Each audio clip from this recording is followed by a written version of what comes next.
Hi hello welcome to my YouTube channel. വളരെ പണ്ട് മുതലേ മനുഷ്യന് പരിചിതമാണ് മുള.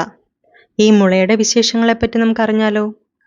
പല ആവശ്യങ്ങൾക്കും മുള ഉപയോഗിച്ചിരുന്നതിൻ്റെ തെളിവുകൾ നമ്മുടെ ഇതിഹാസ കൃതികളായ രാമായണത്തിലും മഹാഭാരതത്തിലും കാണാം. കൗടില്യൻ്റെ അർത്ഥശാസ്ത്രത്തിലും മുളയെക്കുറിച്ച് പരാമർശമുണ്ട്.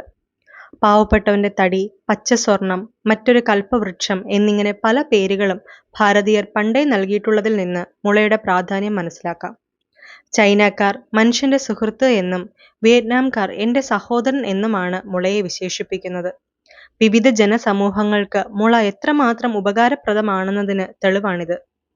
യൂറോപ്പിലൊഴികെ ലോകത്തിലെ എല്ലാ വൻകരകളിലും ഈ വിശിഷ്ട സസ്യമുണ്ട്. ഉപകാരപ്രദമായ സസ്യങ്ങളുടെ ഗണത്തിൽ മുൻപന്തിയിലാണ് മുളയുടെ സ്ഥാനം. കളിത്തൊട്ടിൽ മുതൽ കുഴിമാടം വരെ എന്ന് മുളയെ വിശേഷിപ്പിക്കുന്നത് തന്നെ അതിൻ്റെ പലവിധമായ ഉപയോഗങ്ങൾ മൂലമാണ്. മാത്രമല്ല, ജീവിതത്തിന്റെ ഏതു ഘട്ടത്തിലും മുള ഉപകരിക്കും എന്നുമാണ്. ജപ്പാൻകാരാണ് ഏറ്റവും കൂടുതൽ കാര്യങ്ങൾക്കായി മുള ഉപയോഗിക്കുന്നത്. ഏതാണ്ട് 1500ഓളം തരത്തിലാണ് അവർ മുള ഉപയോഗപ്പെടുത്തുന്നത്. ഇന്ത്യക്കാരും ഒട്ടും പിന്നിലല്ല. മറ്റൊരു കൽപ്പവൃക്ഷം എന്ന് മുളയെ വിളിക്കുന്നതും വെറുതെ അല്ല. മിക്ക മുളകളുടെയും വേര് മുതൽ ഇല വരെ എന്തിനെങ്കിലും ഉപയോഗിക്കാവുന്നതാണ്. വീടുകൾ മുതൽ കുട്ടകൾ വരെ എന്തും മുള കൊണ്ട് നിർമ്മിക്കാം. ചങ്ങാടങ്ങളും വേലികളുമെല്ലാം ഈ നിരയിൽ ഉൾപ്പെടുന്നു. നമ്മുടെ അയൽക്കാരായ ചൈനക്കാർ വിവിധ ആവശ്യങ്ങൾക്കായി മുള ധാരാളമായി ഉപയോഗിക്കുന്നവരാണ്. ചൈനയിൽ മുള കൊണ്ട് മാത്രം നിർമ്മിച്ച ഒരു പാലമുണ്ട്. മുളയല്ലാതെ മറ്റൊരു വസ്തുവും ആ പാലത്തിലില്ല. എന്തിനധികം ചെറിയൊരു ഇരുമ്പാണി പോലും.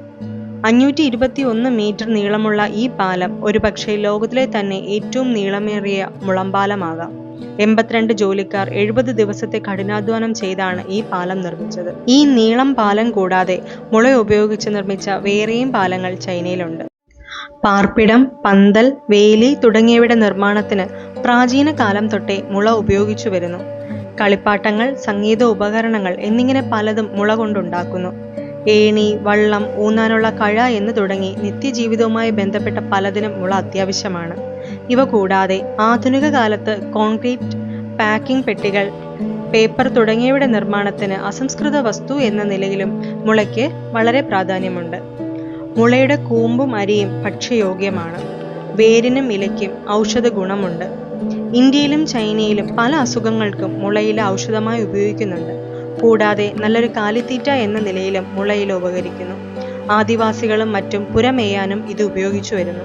ഈ വീഡിയോ നിങ്ങൾക്ക് ഇഷ്ടമായെങ്കിൽ ഈ ചാനൽ സബ്സ്ക്രൈബ് ചെയ്യുക.